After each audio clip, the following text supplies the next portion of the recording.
Guidance is internal. Ignition sequence starts. 5, 4, 3, 2, 1, 0. All engine running. Liftoff. We have a liftoff.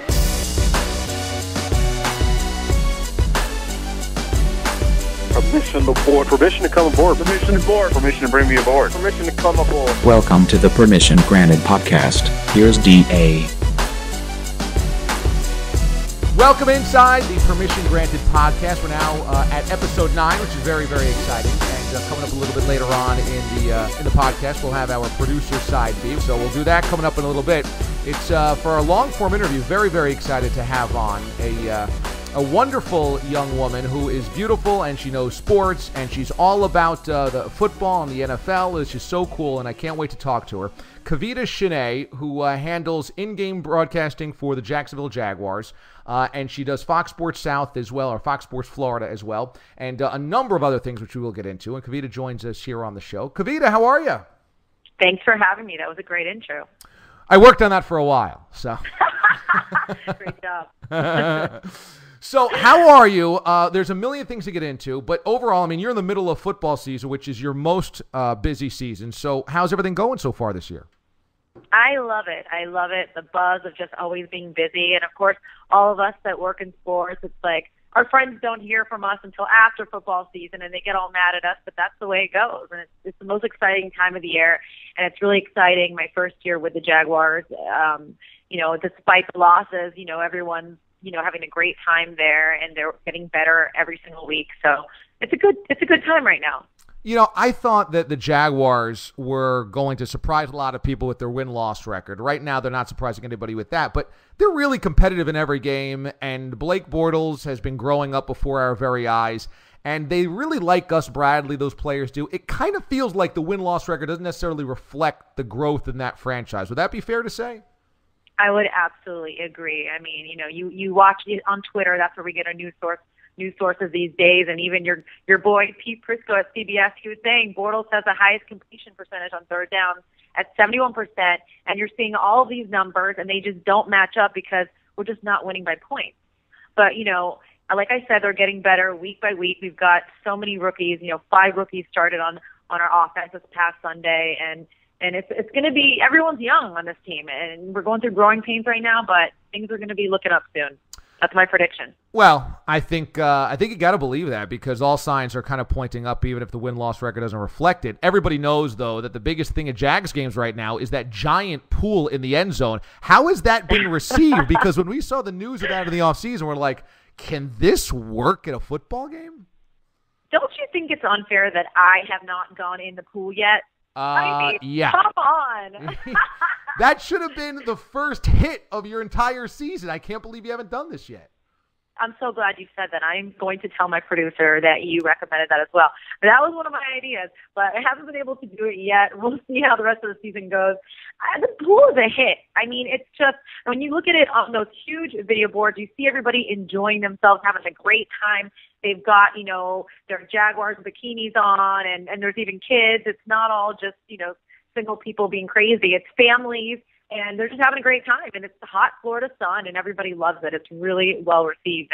And the Clevelander deck, that's another place. It's open to the public. I mean, it's so much fun.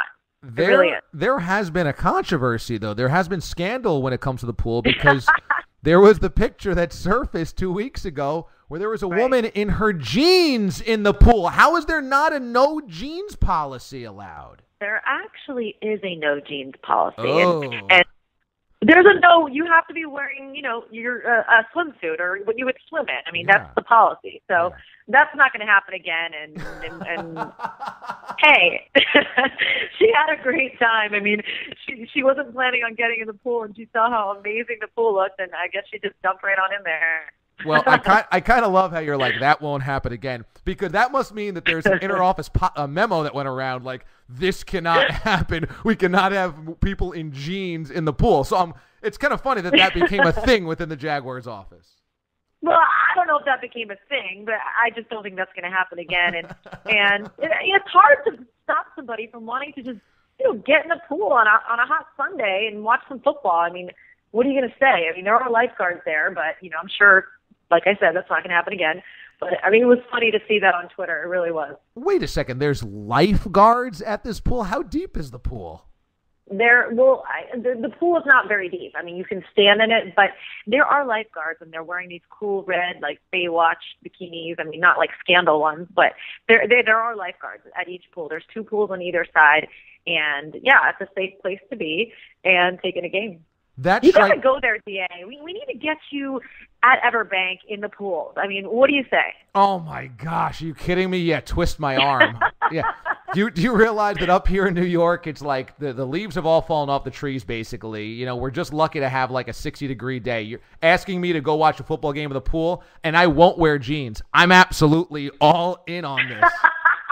Listen, you tell me the game, and we're going to make it happen, okay? All right. You tell me the game you want to come to, and that's a done deal. You pull the strings. I like that. Now, I would say that the lifeguard duty would be a good job maybe for the practice squad guys, right? Because they don't dress for the game anyway, so you might as well have them working.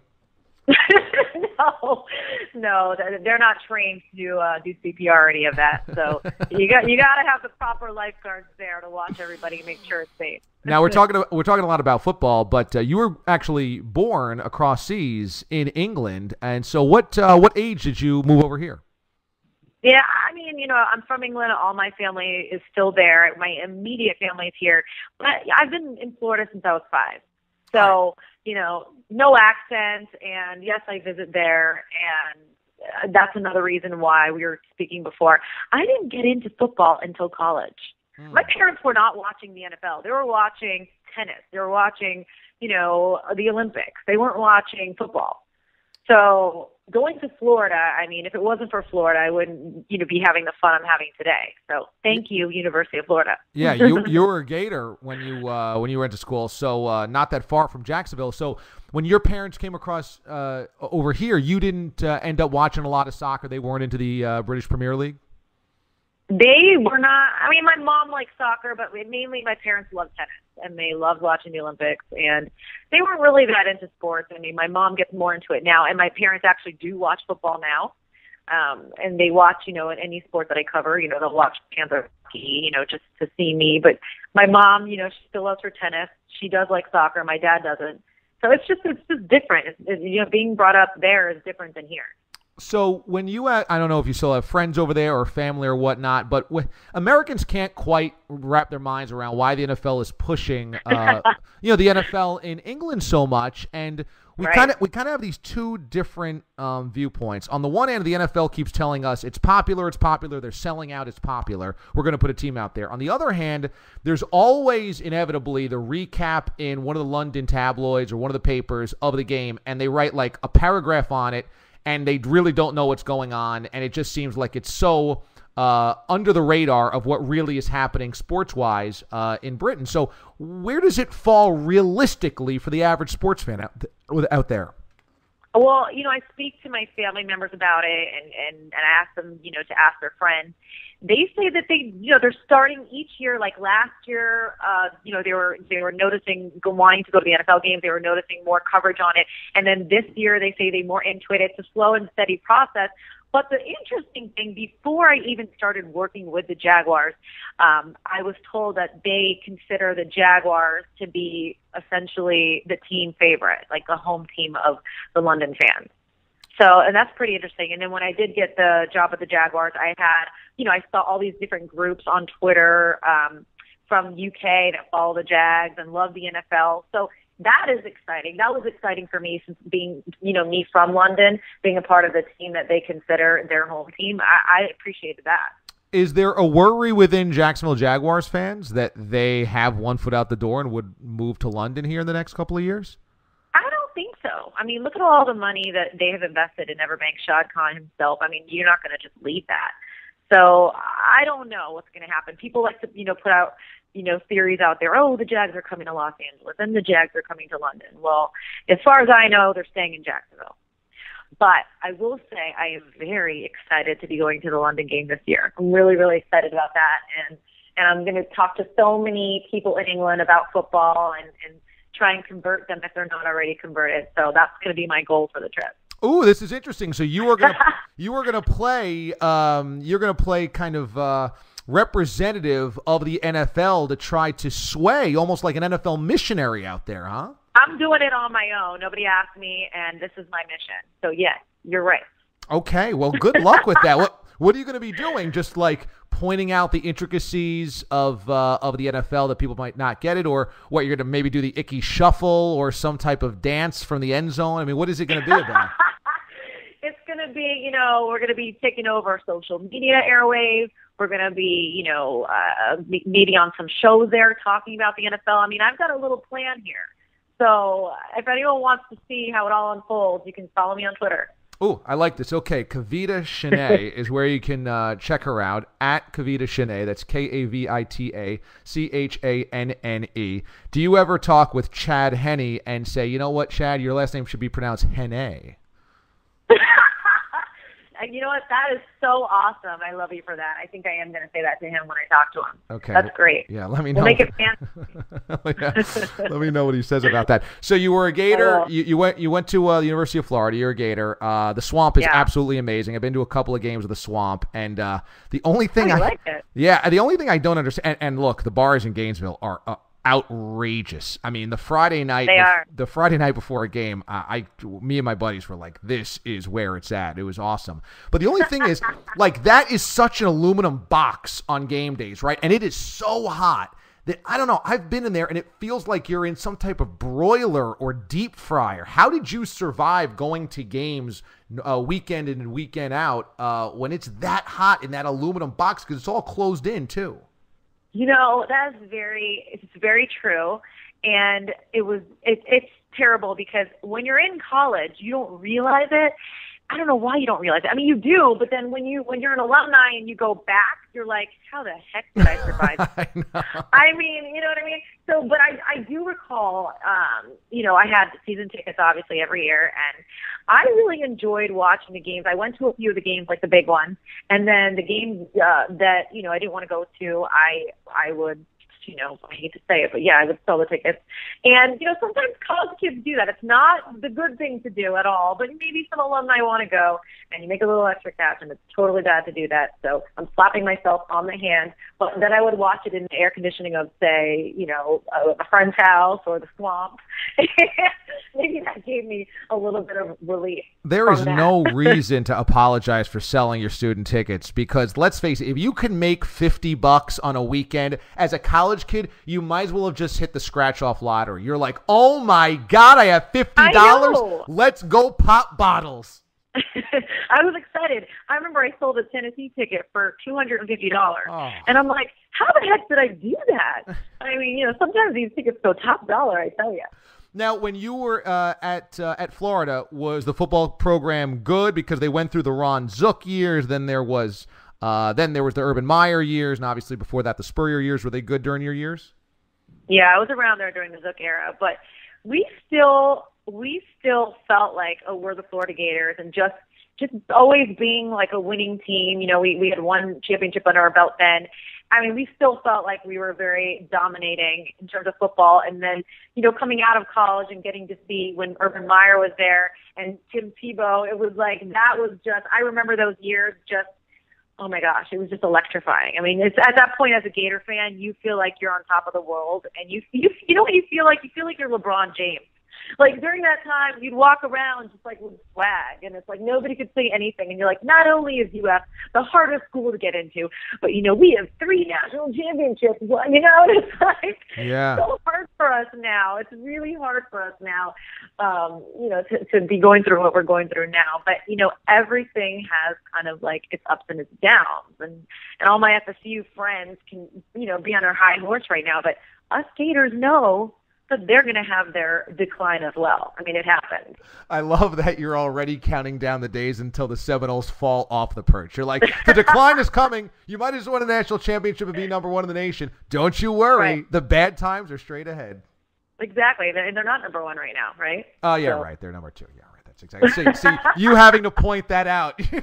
You're like, I don't know if you saw the latest APDA. By the way, I don't know how many former Gators are playing currently. I mean, former Seminoles are playing currently in the NFL, but there's 38 former Gators in the NFL, 14 starters, Well, that was at week 1. So, I mean, we're not too shabby. I love that you're keeping tallies on NFL players from your program as the scoreboard. Keeping tallies. No pun intended on that one. There you go.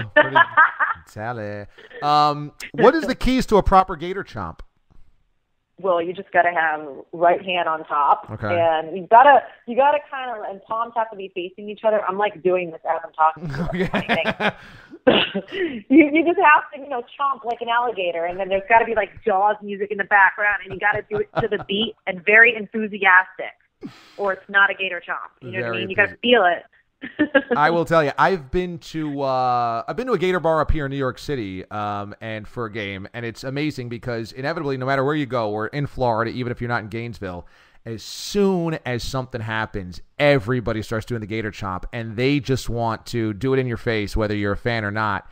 And 100%. I forget where I was, but that we were watching some game. It might have been in an ale house in Florida somewhere, but not in Gainesville. And somebody came up to me and started doing the Gator chomp. I'm like, hey, man, go Gators. Yeah, right on. And he goes, if you ain't a Gator, you're just Gator bait. And I was like, all right, buddy, then I'm a Gator. All right, for tonight, I'm a Gator. Wait, did he like chomp your head? And because sometimes they'll like put their chomp around your head and like try to chomp. He didn't chomp my head, but he was where the fangs would be, or the teeth right. of the alligator or the gator was definitely in my face, very close to my nose. I think you liked it. Yeah. I mean, I certainly did not like it. You've covered the Miami Heat down there for Fox Sports Florida, and you were just mentioning LeBron. How crazy was the LeBron era over the last 4 years? Because that's kind of unlike anything we've seen in the sports world, maybe ever. Right. So, oddly enough, my first ever sports interview was LeBron James. Really? No pressure there. No. And the funny thing is in 2008, it was his birthday. They just lost versus the Heat.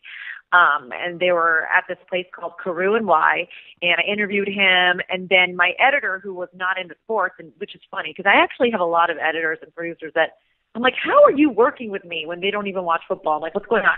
So, I love how you're the one that watches football. They're the one that doesn't.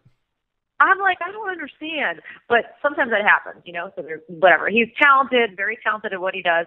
And he put on the lower thirds, LeBron James, Miami Heat. So we posted the video. All these people wrote comments like, you guys are idiots. He's, a Cavalier. Can't believe you. And then fast forward a year later, and they're like, you're Nostradamus. How do you predict that LeBron was going to the Heat? Wow. I loved it, and I remember I was in Vegas. I got off my plane, and I didn't even check in when I got to the hotel. I rushed to the bar. I just sat there and watched LeBron give hhis decision, and it was like, so much hype on that, and of course was elated that he was coming to Miami. So, it was just a whirlwind. It was a whirlwind, and again, it gave all of us Gator fans in South Florida a reason to feel, at the top again. Having LeBron there. Yeah. We're like, maybe the Gators, aren't doing well, but hey, we've got LeBron James. You know what I mean? So.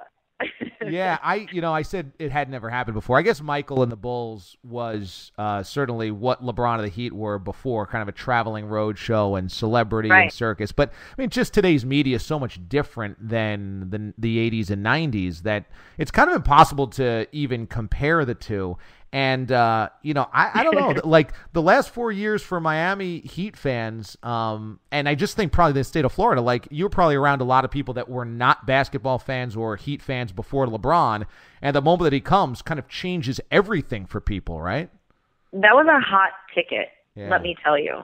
I mean, people were fighting tooth and nail to go to those games, and you would see them posting at the games like, ooh, I'm at a Heat game, and it was like getting the golden ticket, like the Willy Wonka's golden ticket, you know what I mean? Yeah. So, I mean, it was a crazy time, and now that time has passed. But it'll be interesting to see what LeBron does in Cleveland. It really will. I know. I agree. I didn't think he was going to leave this offseason. I thought maybe next offseason, but he opted out, and we'll see what happens with the Cavaliers. You know, you've been in South Florida for a long time, so you know the fan base down there and the people down there. And South Florida gets a bad reputation, has a bad reputation. I don't know if it's unfair from people around the country when it comes to sporting events, because a lot of Johnny-come-latelys. It has to be an event. You're only going to go if you're good. But then also, you have the dudes and their Affliction T-shirts and their chains and their designer sunglasses and their spiked hair. And then you have the chicks that have their cocktail dresses on and they're ready to just go out to club, you know, whatever, live as soon as the game is over or whatever. What do you think? Is that legit? I mean, you've been to these games. And certainly during the LeBron years, it kind of feels like it brought even more of those cockroaches out to the games.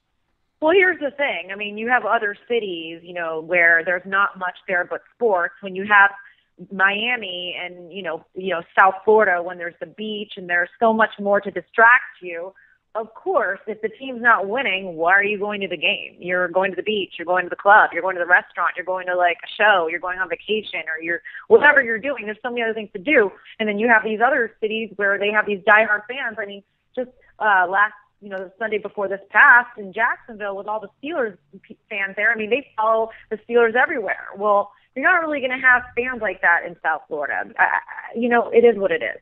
But, South Florida, they are a tough crowd. They want championships. They want swag. It's not much different than if you go to a Lakers game in LA and you see like celebrities everywhere. And if the Lakers aren't doing well, and maybe they're not there. So instead they're at the Heat game. So, I mean, it happens in cities like that where there's a lot to do. I mean, don't you agree? Yeah, and I think it happens because there's a lot to do. I think it also happens where there's a lot of transplants. South Florida is probably 75% people that didn't grow up there or were born there. So they're not loyal necessarily to the Dolphins, the Heat, or the Marlins or the Hurricanes. Exactly. They're going to go when it's a big game, or they can take their date, or, they got tickets through work or something. And so then it becomes less about being there for the game and more about being there because it's an event or you want to be seen or it's your pre-bar. Well, absolutely. And I've been and lived multiple times at Sun Life. And Nice.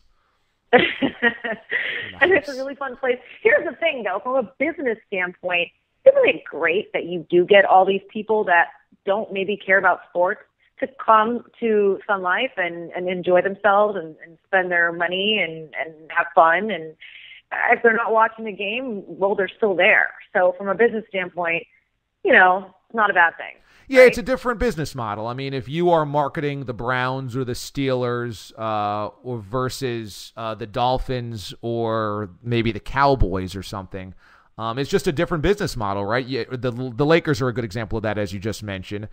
You're marketing to a crowd that is not necessarily die hard about the game itself. You're marketing to a bunch of people that you want to make it an event. And that's why I don't blame the Dolphins for doing what they've done to Sun Life. They've tried to make it a club, and that's what the Marlins have kind of tried to do as well. Because if you just made it about football, well, if you're going to be 7-9, 6-10, 8-8, you ain't selling out a Dolphins game. Right. But I still think, to date, the best stadium in the NFL is absolutely now in Jacksonville. I'm telling you. Really? You think? Is that right? Better than Dallas, huh? Yes. We have. Do you know how, first of all, our video boards are 62 feet high, 362 foot wide, with over 30 million LEDs. It's just crystal clear. I mean, you watch the players, you watch everybody just look up at the boards in awe every day, every Sunday. They play, and they're amazing. They're the size of 2 757s, and then you've got the pools, you've got the Clevelander deck, you've got the State Farm fan cave. You can play video games in there. There's a million TVs to watch, keep up on fantasy football, watch all the games. And it's just amazing what they've done. I mean, they've really made that in-game experience better than the home experience, when you can, have your own food and watch whatever you want. They've made it so top of the line. I'm telling you, you got to come. Well, yeah, you're selling it pretty well. I like this a lot.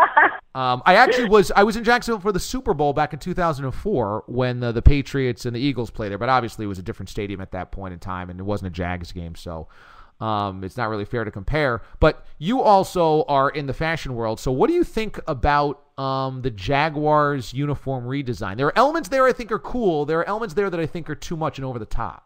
What do you think is too much? I don't like the faded helmet. I think you need to go with one color. I really like the old Jaguars helmets that were all black, or even when they had kind of the metallic teal I liked. But this fading between black and gold seems so ridiculous to me. I love it. Really? I really do. Okay. I mean, I think it looks great. I mean, it's a personal preference. And hey, listen, not to bring up high school, but I got voted best dressed. So I think that you should love it just as much as I love it. Well, guess what? I was class clown, so you win in this regard. See, if we're going by senior superlatives, you win. What do you think about the jerseys, though, as well? I think they need to simplify it. I think that the Jags used to have really awesome jerseys because they were streamlined and cool, and now there's just a lot going on. I like the kind of the military-inspired badge. That I think is cool. Yes. But I love it. It just feels like there's too much going on. Like it's just a different color sleeve with a different color shoulder with a different color, main jersey part. It's kind of like when the Seahawks, came out with theirs. Everyone was making, what the heck is going on? What are they wearing? But I love it. I don't know if it's grown on me or what. I really like what they did with it, and I love the badge, just like you said. Well, speaking of best dressed, you must have some good legitimacy and credibility to go into a bikini line and have this going on. So we got a sports-themed bikini line. What is this all about? Give me kind of the overview of this. Well, basically, a few years back, my college girlfriend and I were looking for, Gator bikini to wear, and we didn't like that they had logos, and we just couldn't find one that fit, made us look nice and, attractive and showed all our features properly. And so we wanted to make a Gator bikini. And, fast forward to last year, that's when we started seriously talking about it. And we made not only a Gator-inspired bikini, but also for Miami Hurricane fans, for Miami Dolphin fans, for even Florida State fans, and the Jaguars, and the Florida Gators. So, and they're really just awesome, classy bikinis in the colors of the teams. So, I mean, they make every woman's booty. I am telling you this, they make every woman's booty look amazing.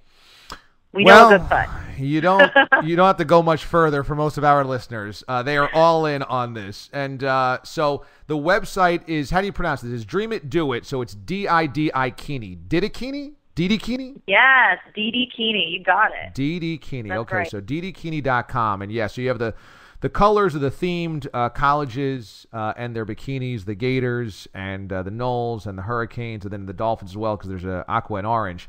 How difficult is finding the bikini bottom that does good for the booty? Because, you got to make sure that the booty looks good. Well, the key is in the cut. And so the whole point is people have this notion that if they have, maybe they're shy and they have maybe a bigger derriere, that they need to cover it. But the more you cover, now ours are not G-string by any means, but the more you cover, the more attention you're bringing to that area. So the key is to not have so much fabric there, but just enough so you feel classy and sexy, and also to have that rouging in the middle. So it's kind of like a twist on, I guess, like a Brazilian style.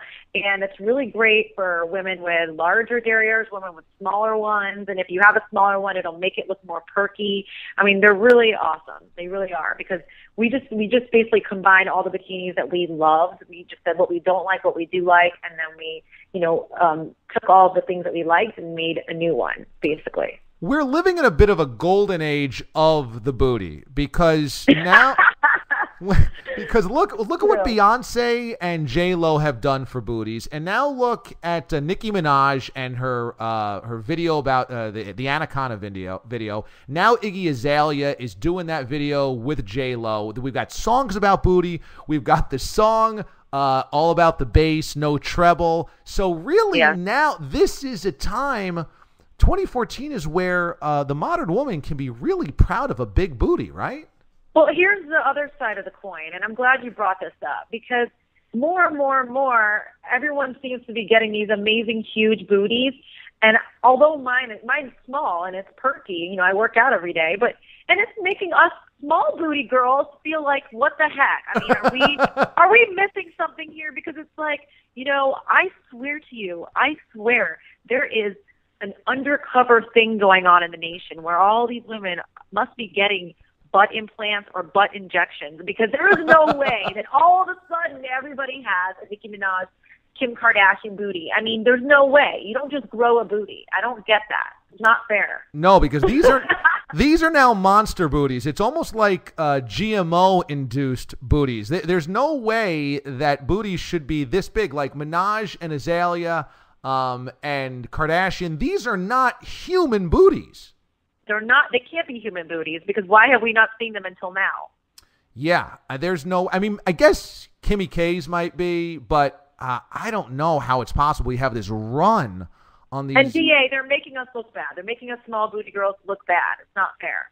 Yeah, true. Although I used to pick up a rap magazine every so often, and there were some big booty girls in those. And so right. But there's so many, like, I totally know what you're saying. Like, there's so many, like, you can tell when it's still like round and perfect and high and full that it's like just the same. When you see a round and perfect and full front chest area, you know what that is too. You're like, well, yes, there's no question about that. All right, so the website is Didikini, Didikini, and Kavita Channe joins us here on the show. So what is, before we let you go, what is going to be your schedule over the next couple of weeks? Because you live in South Florida, but you commute up to Jacksonville for the Jags games every week when they have a home game. Right, so basically I'm leaving for Jacksonville on Thursday. I always get there Thursdays, and then I go to practice on Friday. I meet with our producer Friday afternoon, and then Saturday take in a Gator game, and then Sunday is the Jags game. So basically, I will be there for the next 10 days, and then I come back for 2 days, and then because we have back-to-back home games, and then I go to London, like we discussed, for the Cowboys versus the Jags. Yeah. So that's going to be exciting. I go there for a week. So pretty much all of November, I mean, I'll be home like, 5 days out of the whole month. But I love it. I love traveling. I stay at the Omni right by the stadium, and it's really convenient. I mean, and when I first ask people, hey, where do you stay when you go to Jacksonville? They're like, oh, stay by the beaches. But I don't want to be late for work. I want to be right by where I need to be. Yeah. Well, you know? And I'm guessing with how giant the video board is, you can watch that video board from your hotel room. That's like your TV, right? So you'll be. Oh, I definitely see the stadium from the Omni. I mean, yes, absolutely. I know you got a nutritional slimming powder as well, and our producer Sean Mraz, who you've been interacting with to help set this whole thing up, he is a self-described chubbo, and he's very proud of it. But he did say if you guys want me to do the slimming powder, then I am all for it, because my wife wants me to get in shape. So if you're serious, we might put him on your slimming powder. 100%.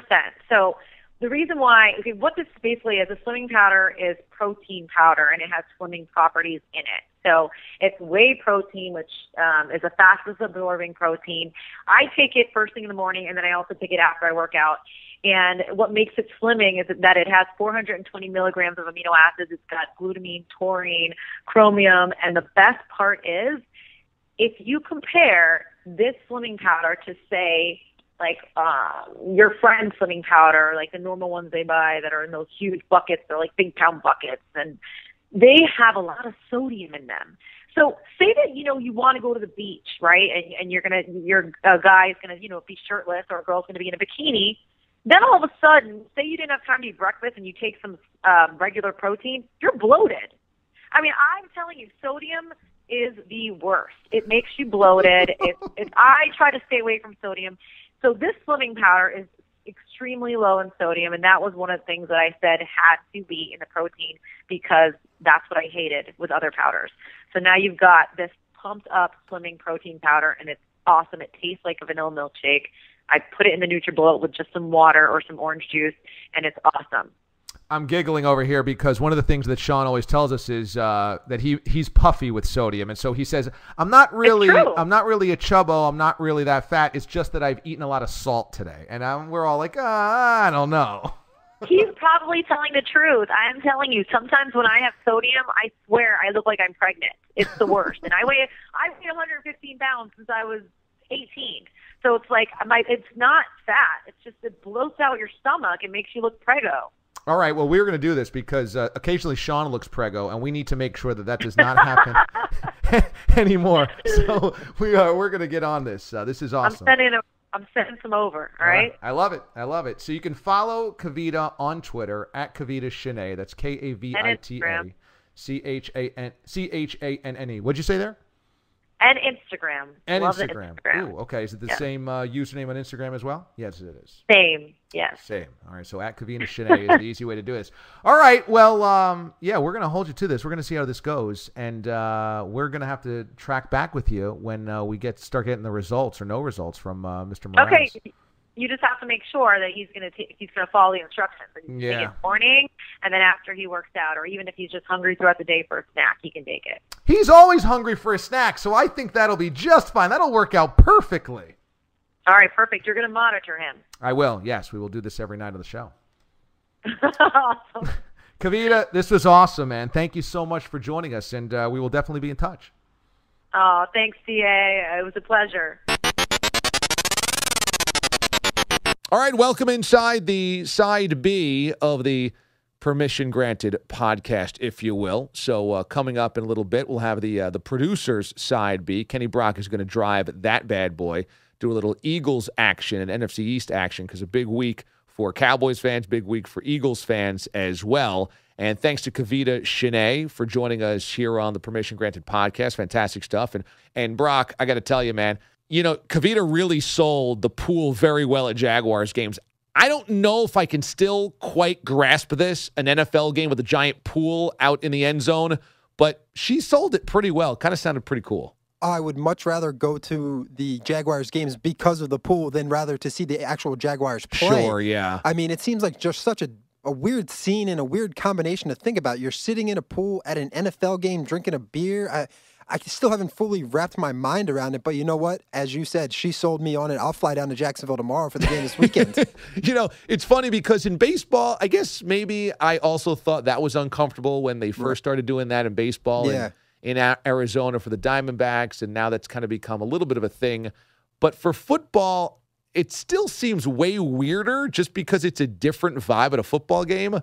But I don't know. I guess the only thing I really have a problem with now is that there might be people in jeans in that pool. That's got to be the big no-no. Yeah, you can't wear jeans to the pool. You know what? You want to wear jeans to the game, totally okay with that. Bring a bathing suit in the bag. I'm sure the security will let you through with that. Or at least a pair of athletic shorts. But you can't go in to the pool with jeans on. That's a huge no-no. Whenever I'm down the beach and I see guys walking around in jeans, what the hell are you doing? Stop. Go buy a bathing suit at Target for $10. Come on. Yeah, and the cargo shorts. Guys, enough of these guys. In the pool with the cargo shorts, it's always a little weird. Even when they go into the ocean, it's a little weird. Yeah. Have a bathing suit.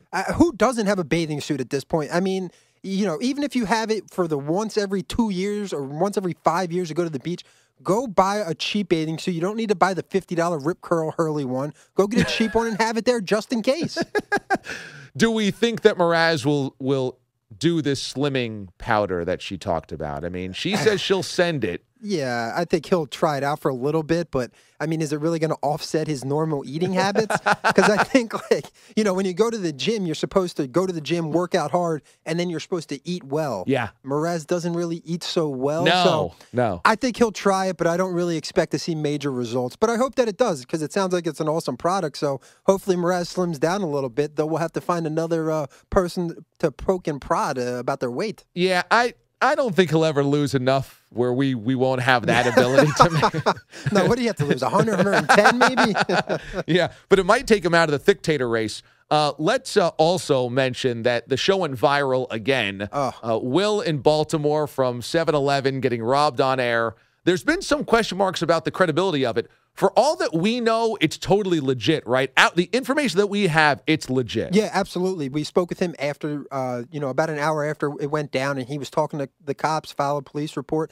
And I saw it came up in the Baltimore Sun. Yeah. I mean, it must be a slow news day in Baltimore that this is going to make the front page of the Baltimore Sun website.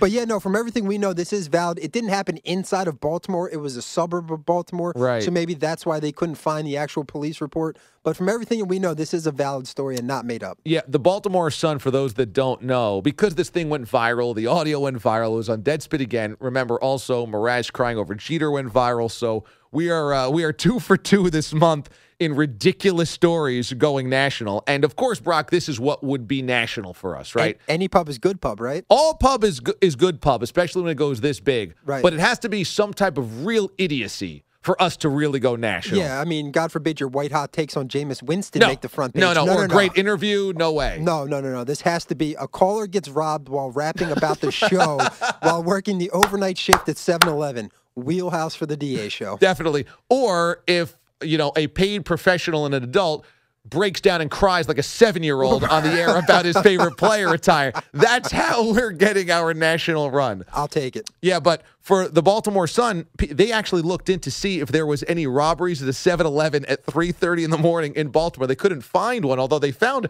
a really weird incident at a 7-Eleven. A guy got held up with a gun. Hostage? It was not it definitely was not the situation that we were dealing with. At least I hope not. But therein lies the problem with the newspaper industry at this point, is that they are devoting resources in the middle of the day to figure out whether a sports talk radio caller indeed did get robbed at a 7-Eleven. You probably want to do something else. I think The Wire might have said something fairly appropriate in terms of its commentary when that's the story for the Baltimore Sun that day. Welcome to 2014, baby. Yeah. All right. So remember, you can subscribe to us via YouTube, youtube.com/The DA Show. That's where the video also is of the call of Will in Baltimore getting robbed at the 7-Eleven as he raps about the show. Also, check us out on iTunes as well, the Permission Granted podcast. And here comes Kenny Brock right now. Welcome into the Side B of the Permission Granted podcast. Make sure to check us out on iTunes. Like us on YouTube. Check us out on the YouTube page, youtube.com/The DA Show. DA will tweet it out as always, as well as he'll post it to the Facebook page, facebook.com/The DA Show. I'll tweet it out once it's up and posted. K. Brock JR and Sean Morash, who is out tonight recording this podcast, will also tweet it out once the link is up and live at Sean Morash CBS. But tonight we have a special guest, a good friend of mine. At least I consider us good friends. We worked together in Philly for a couple years while I was down at WIP. He is now the executive producer of the Josh Innes Show, which can be heard on WIP from 6 to 10, and he is also a host down at WIP. Good friend of mine, Adam Regner. Adam, how you doing tonight? Wow, you made me sound pretty official, Kenny. Hey, you always make me sound official when you have me on as a college football guest, so I figured it's time to return the favor. Well, I guess we're both fooling each other then, right? Well, exactly. We're trying to build ourselves up to maybe have a future in this business. Who knows that? Well, I just left WIP. I'm driving on my way home now. But I always have time for you, my man. I appreciate you setting aside some time. Let's dive right into it. Last week, leading up to the Giants-Eagles game, there was so much smack talk going on, basically from the New York side of things. The Eagles really kind of held their own, and they didn't say too much. They didn't really respond too much. In terms of the DRC and the Prince of Mukamara taking the picture with the license plate guy with the 0 in reference to the Super Bowls and everything else that kind of led up to it. Is that what you expected heading into Sunday Night Football, for the Eagles to just completely manhandle the Giants and shut them out 27-0? All right, well, no, I didn't expect that. I think anybody who says they did expect that is lying to you. Look, you had two teams coming into this game that the Eagles couldn't put together a whole game of football all season. Right. And the Giants had, Jekyll and Hyde with their first two games and then winning their last three before coming here to Philadelphia. So, no, I didn't expect a blowout. But in regards to the trash talking, I just think it was kind of silly. DRC, who had been here with the dream team for the Eagles a couple of years ago, right. I don't know what legs he has to stand on. And Prince of Mukamara, I mean, the guy just lost his virginity. He's got no room to talk either. Well, right, exactly. That's what I didn't understand. I mean, these are two guys who, it's not like Eli Manning and, David Deal or whoever out there saying this. These are two unproven guys who have been bouncing around. And, not a Mukamara, but DRC, he's never really found a steady home. And, it's not like he's a lockdown cornerback. And as you referenced, he was a part of that quote-unquote dream team in Philly that, kind of flamed out. So I just didn't understand, what legs they had to stand on in terms of coming out and saying that. They didn't have a leg to stand on. But you said Eli Manning. I don't think Eli Manning is capable of trash talking. I don't know if he's capable of talking in general. I mean, have you seen the faces he makes on the sidelines throughout the games? I love that Madden now included that too. that's some of our favorite thing to talk about down here is the face of the quarterback and the head coach up there. Yeah. But there was a guy on the Eagles that did trash talk before the game, and I didn't understand it. Jason Kelce, who I don't like Jason Kelce. He's the center for the Eagles. Right. You don't like Kelce? No, he's a teacher's pet. He's always willing to just toe the company line no matter what. And he was on with Angelo Cataldi, who does the morning show at WIP. Right. And he was referencing the I forget who said it now. That the Eagles could easily be 0-4. Who was that? Oh, JPP. JPP, and he was talking about JPP in his comment, and he said, JPP, everything he says just comes from his head coach, and I don't think that Tom Coughlin can add, or something to that effect. Right. And it rubbed me the wrong way because Jason Kelce's not playing. Mm-hmm. If you want to talk trash about another team, you at least have to be suited up out there and playing the game. You have to back it up. Take you serious. Right. If you're just going to sit there and talk trash, I mean, what's the difference between what Jason Kelce said and what some guy on the corner down on Market Street has to say about the Giants? Neither of them are playing in the game. Yeah, no, I completely agree. I'm a little surprised that you're not a Kelce guy, but I guess maybe you strike me more as an Evan Mathis type of guy who urinates on the IRS signs. Is that more your wheelhouse type of guy? I don't mind Evan Mathis. I think he's a good. And listen, I think Jason Kelce's a good football player. Right. It's just when the whole thing with Deshaun Jackson went down, I just felt like Jason Kelce was more than willing to jump out in front and toe the company line, and it rubbed me the wrong way. Yeah. No, and I totally understand that. I mean, for a guy to come out and all of a sudden just be Mr. Bravado and take shots at a two-time Super Bowl winning coach, it's not really the best look. I think that, those are the situations where you kind of just have to keep your lips sealed and deal with it on the field because basically everything that a New York Giants fan is going to say to us is, hey, listen, we got Super Bowls. How many do you have? And that is the most tired argument that I have heard. And last week on Twitter, between people that I work with here and, friends and fellow or former coworkers back in Philly, I mean, that's all we were dealing with all week. And I get it, but can we live in the moment for once? Can we understand that this isn't a Giants Super Bowl team? They're 3-3. All right, well, here's the thing. I agree with you. It's a tired argument that Giants, Cowboys, and Redskins fans can make to us as Eagles fans. But you'd be doing the same thing if the shoe was reversed. Yeah, I guess you're probably right there. I would probably be rubbing their nose in it a little bit. I don't know if I would go to the effect that they have.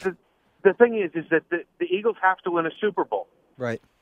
They have to win a Super Bowl, and then that argument completely goes away.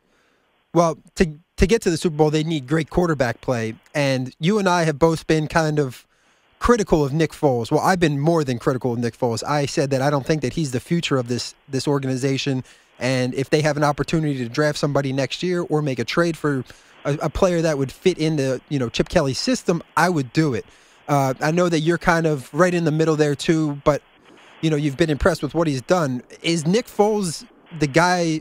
From what you've seen this year, forget last year. Last year was an anomaly. 27-2 is never going to happen again in terms of touchdown to interception ratio. But from what you've seen this year, is he a guy that can get them into the playoffs and get them to the Super Bowl? Is he a guy that can get them into the playoffs? Yes, he did that last year. And I know you want to throw away the 27-2. You can't throw away the 27-2, though. Right. He did accomplish that. He did do that last year. Now, this year, is he the 27-2 guy? No. Is he even half of the 27-2 guy? No. A lot of people going into this season, even the biggest Nick Foles supporters would tell you there's no way he's going to be the same quarterback, the same stats that he had last year. Right. Now, even those people right now will tell you that Nick Foles is not playing well enough. So the basis of support for Nick Foles at the moment in this town is not too high. There still are the people that will scream about 27-2, but they're just not paying attention to how he's played this year. Now, listen, out of every single player in that Eagles-Giants game on Sunday, right? Right.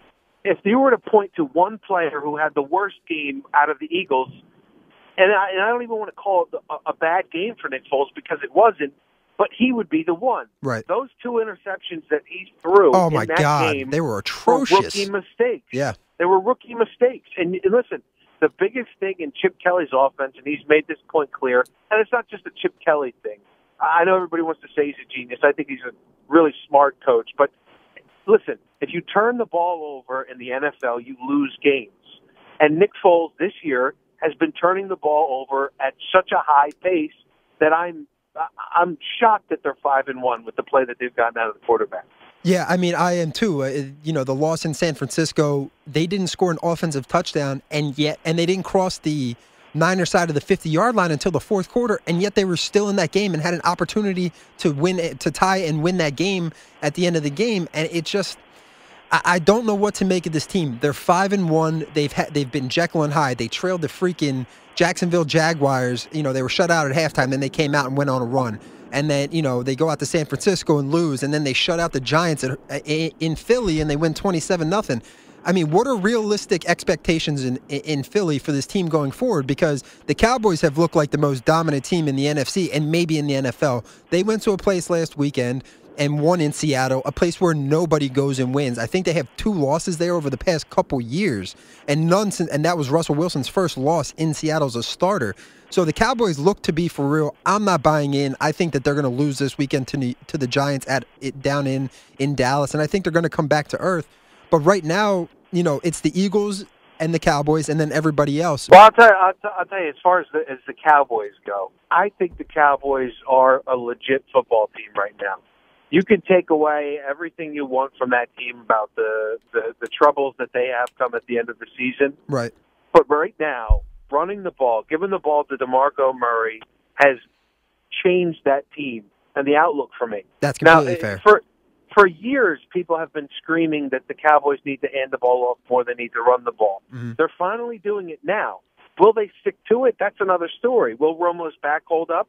That's a completely other story. But right now, the Dallas Cowboys are legit. As for the expectations of the Eagles, they have to get into the playoffs. Stands right now, I don't see how they can. With a 5-1 record, I don't know what the percentage of it would be, but I assume not many 5-1 teams haven't made the playoffs in the history of the NFL. Right. Getting into the playoffs this year will probably be enough for most fans. Mm-hmm. But I think that there is still a silent majority out there that wants to get into the playoffs and win a game. Right. I think winning a game in the playoffs is the expectation right now amongst most of the fans. Right, and I think that is probably, fair. They need to obviously getting in is, I think, a must right now because of, what they did last year and how, sitting at 5-1 right now. But, they're also without their two of their starting offensive linemen and arguably, two of their best with Jason Kelce, who we referenced earlier, and also Evan Mathis. Do we have a timeline on when they could be back?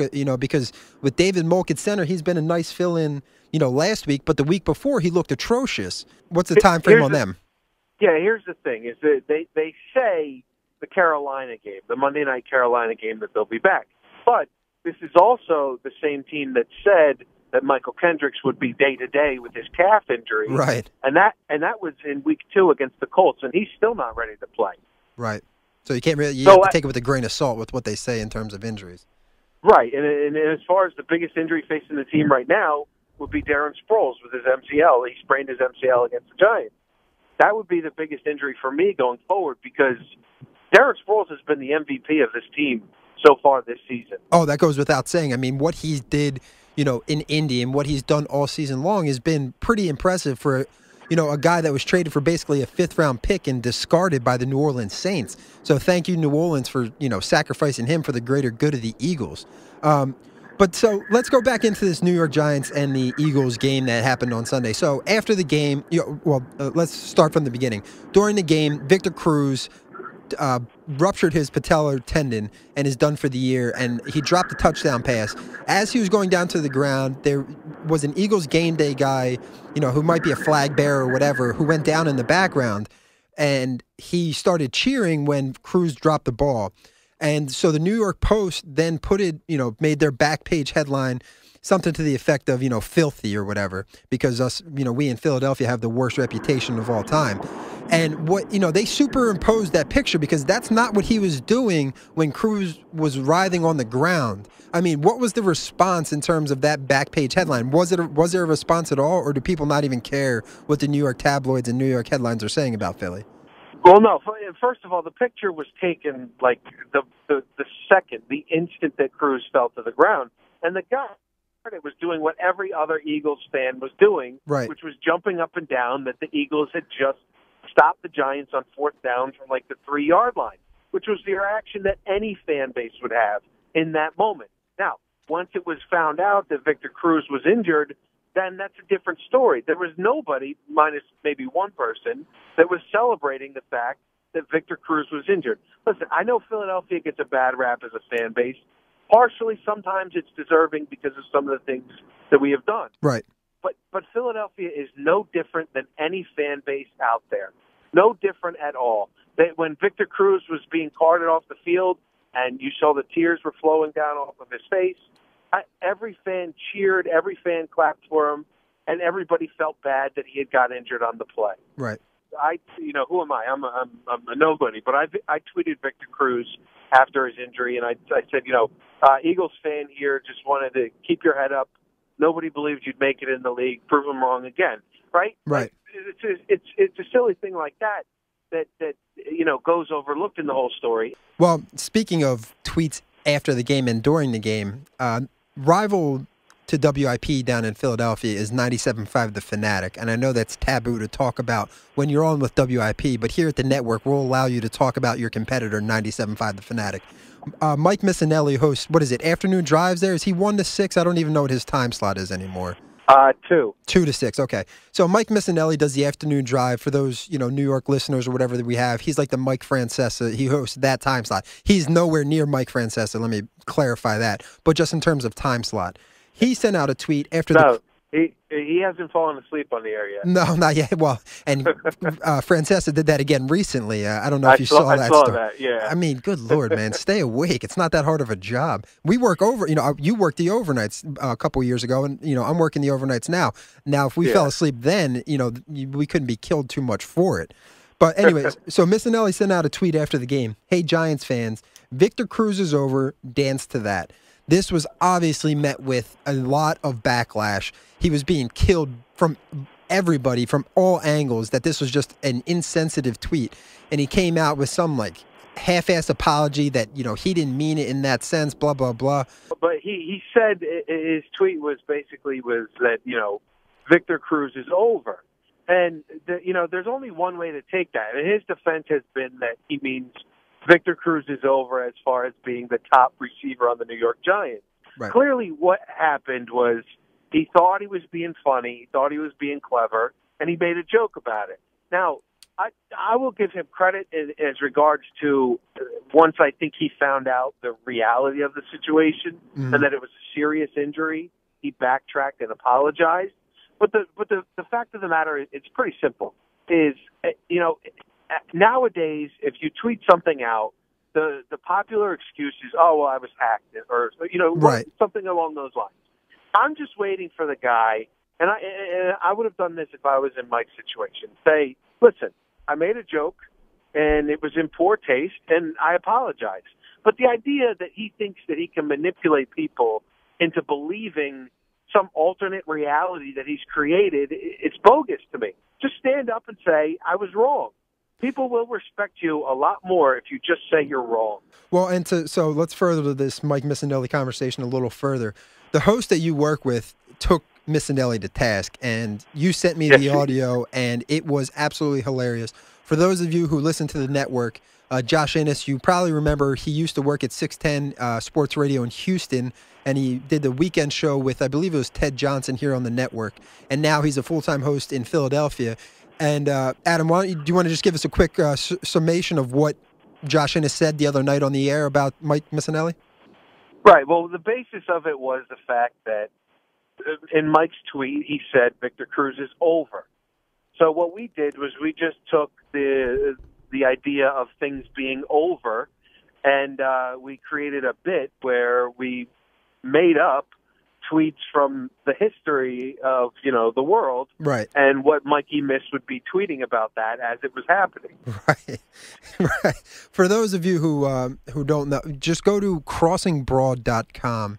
That's a Philly-based website. It's like a Deadspin, Big Lead, kind of Barstool-esque website. And they have the full segment, I believe, right? It's about 8 or so minutes. The full segment is posted, and there's some highlights in there. I want to thank Adam Regner, who took some time out tonight to come on the air. Excuse me, not come in. He's driving home from his shift. That's to come right. on and I'm driving home. You better hope I don't get into an accident. Like I heard the audio. You had a guy. You guys were on Deadspin. Yeah, we made. You had a guy that got robbed. Well, yeah, we had a guy that got robbed on the air, and actually, Sean Mraz, the executive producer of the DA show, was also in a car accident last night after all that went down. So it's been a whirlwind 24 hours for us. But you know what? To be on Deadspin again for the second time in a month, and this time a little funnier bit. I mean, Jeter crying, Mraz crying over Jeter retiring is one thing, but a caller to get robbed on the air as he's, working the desk at 7-Eleven is another thing. So it's been a pretty funny month for the show.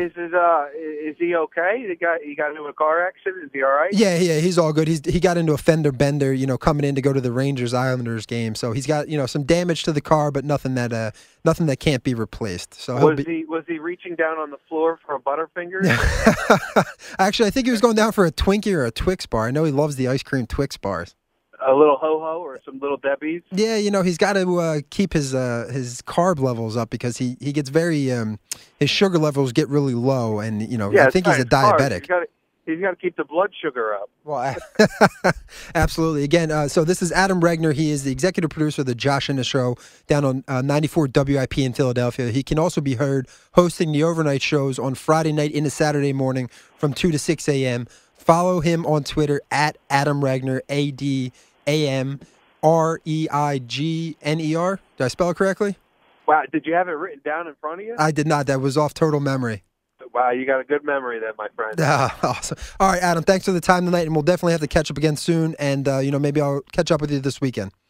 All right, brother. Be well. All right, so I want to thank Adam for taking some time out and joining us and breaking down the New York and Philly rivalry and kind of giving you a behind-the-scenes look and, to what goes in, because there is a big brother, little brother kind of rivalry going on here between New York and Philly, and having worked and being born and raised in Philly and now living in New York and working in New York, I've seen both sides of it, and it is it's a blood-fueled rivalry, I'll say that much. Obviously Mraz out tonight with everything that's going on with him. Obviously our thoughts and prayers go out with him, and obviously anytime you want to reach out to him, please do, and send your, just let him know that you're thinking about him in this tough time for him, his family, and his close friends with his sudden loss of his friend, which is just a terrible, terrible tragedy.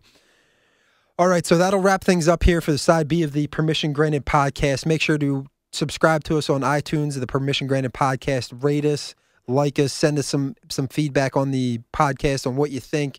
Check us out on YouTube, youtube.com/The DA Show. DA will post that on YouTube once the podcast is live and ready to go. Also, he'll post it on Facebook, facebook.com/The DA Show.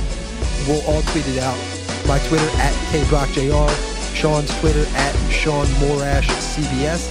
And enjoy this weekend of college football in the NFL, and we'll talk to you next week.